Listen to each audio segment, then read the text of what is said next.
આજે આપણે લગાવવાના છે હાઈ ફોકસનો પીટીઝી સોલાર કેમેરો. તો પહેલા તો અનબોક્સિંગ કરી લઈએ. સૌથી પહેલા આપણને મળે છે આ મેન્યુઅલ. ત્યાર પછી આ છે આપણી સોલાર પેનલ જે બેટરીને ચાર્જ કરશે. તો આ છે આપણો કેમેરો અને એસેસરીઝ.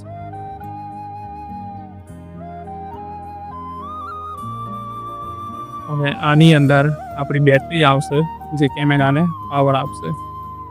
સામેની બાજુ આપણને બે કેમેરા મળશે. ઉપરનો કેમેરો ફિક્સ રહેશે અને નીચેનો કેમેરો મૂવેબલ છે. તમારે એને ઉપર નીચે આજુબાજુ એને ફરાવી શકશો. તો ચાલો તમને આનું ઇન્સ્ટોલેશન બતાવી દઉં. આ કેમેરામાં કોઈ પાવરની જરૂર પડતી નથી. જો તમારી ખેતર કે વાડી હોય અને ત્યાં પાવરનો પ્રોબ્લેમ હોય તો તમે આ સોલાર કેમેરો લગાવી શકો. અને વધારે માહિતી માટે તમે મને આ નંબર પર કોન્ટેક્ટ કરી શકો છો.